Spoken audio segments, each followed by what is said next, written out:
People who go into stores and ask for their like ethics policy on their jeans before they buy it, because a stamped piece of paper represents more. Yeah, because a printout, that says everything. Really seals the deal. It might have been misinterpreted. What that point is trying to say is that what was originally children's factory labor has been integrated with the so-called education system. So instead of putting them to work necessarily at the age of 12, you're more like indoctrinating them for their late-term abortion of being in the military and getting themselves blown up at the age of 18. Exactly.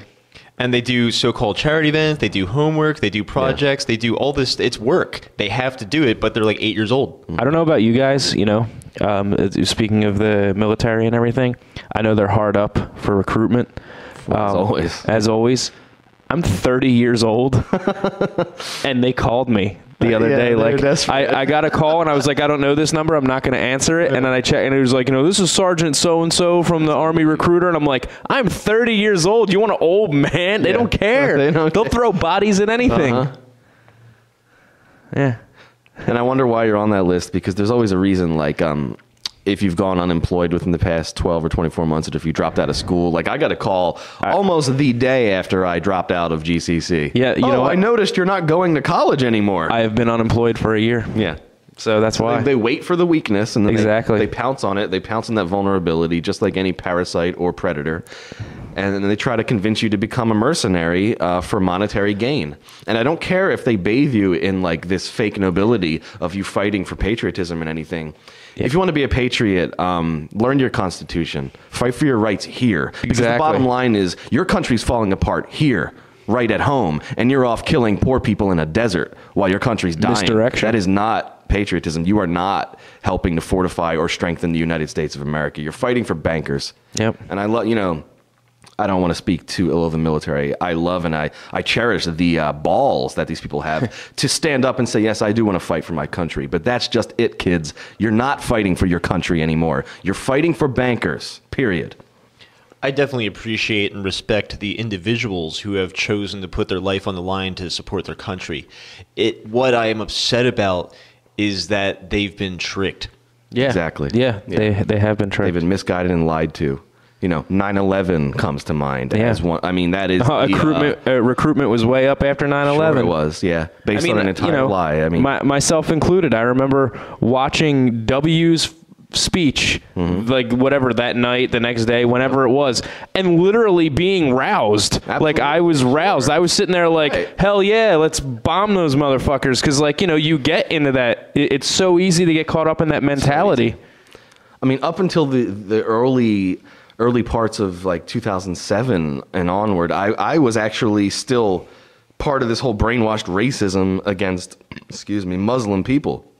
And slice it any way you want. That's what it is. This is the new racism. Like, we don't have state-sponsored brainwashed racism towards black people anymore. Now it's Muslims. They're the new blacks. Yep.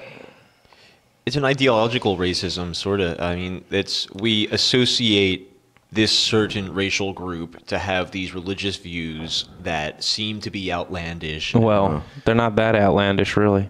But to be fair, I mean, there is much about Muslim faith that I find objectionable. They treat women like animals. I will never agree with that. That's true. But at the same time, that's not the issue. The issue is, are fundamentalist Muslims responsible for what happened on 9/11? The cold, hard truth is no. Right. They're not.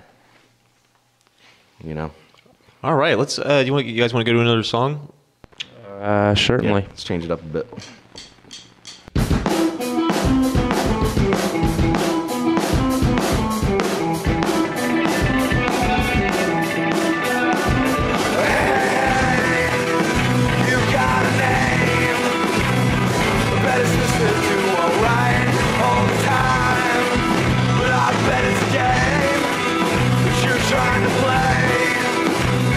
But I'm betting I'll go through with it tonight.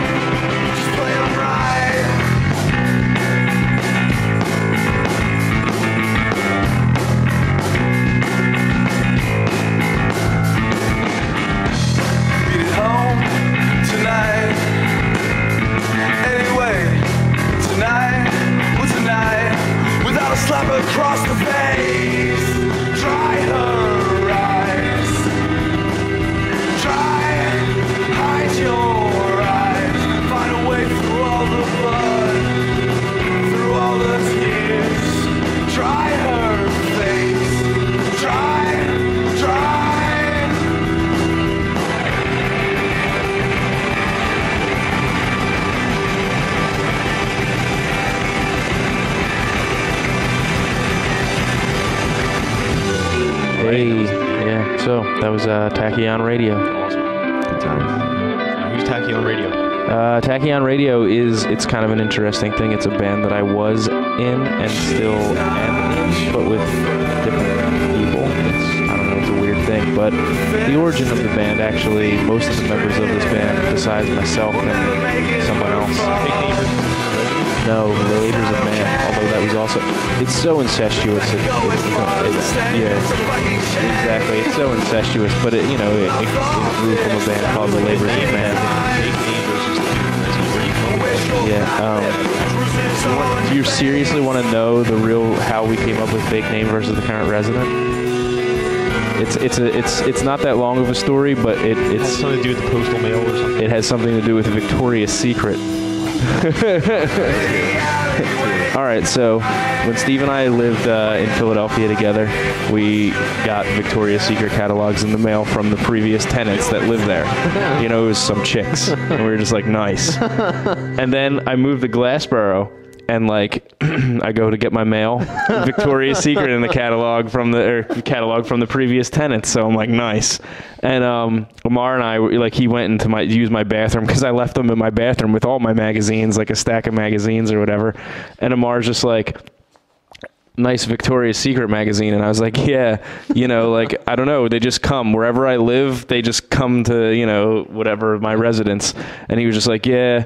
It's probably just under a fake name or something. And I was like, yeah, or just the current resident. Uh-huh. And then it occurred to us that I lived in Glassboro, so I was the current resident. And Amar is such an outlandish name that it's kind of like a fake name to begin with. And then so that's Well, how about that other band? How about that other band name? That was pretty good. Tachyon Radio. How did you come up with Tachyon Radio? Tachyon Radio. There's actually on that wall over there. There's an entire long ass. Article right there by the door about how Tachyon Radio came back, and it's actually some guy who it's half of a phone recorded message of a guy, and he's flipping out about how he wants to use the Tachyon Radio to go back in time and get lottery picks, and he's flipping out and just that time travel is actually real, and that the government has invented it, and this guy is, and he's naming corporations, which they said that they won't name in there just to slander, I don't know, something. They're not going to name them in there, but he names they looked it up, and these are all legitimate corporations that he's dropping, and I don't know, it's just this whole. And so Amar was like, we should call our band Tachyon Radio. According to Wikipedia, tachyons are a standby mechanism upon which many science fiction authors rely on to establish faster-than-light communication, with or without reference to causality issues. Well, that's the thing, is that they're actually theoretical particles that travel faster than light. That's really good. Okay, there was that other band name, The Labors of Man. The Labors of Man. I wasn't in that band, so I have no idea. I think it's something Brad came up with. The Labors of Man. I picture a man going into labor. I picture a man with a sack on his back, and he's hauling it. Yeah. I picture debt slaves going back and forth to the bank. I don't think that's what Brad originally had in mind, but it could have been. It could have been. I don't know. Who knows? Because the inner workings when you're in debt, mind. You got to work it off. You keep on working and putting your labor in, and you put all your time. Considering Brad's communist roots, yeah, we may exactly explore that as a possibility. Yeah, that's what I'm thinking. He is a commie. He's a bloody commie. Meeting attending commie. It's not even. It's not slander. It's not an insult. If you called him a commie to his face, he would say thank you. Yeah, exactly. It's not even it's not even an issue. He is a commie. But in America, you're allowed to be a commie. So, Britt, how much debt are you in, roughly speaking? I'm not looking for a number, of course. I'm looking for a generalization. If you can compare it, just give us a roundabout way of understanding, as the average, If I liquidated all of my assets, it would be equivalent to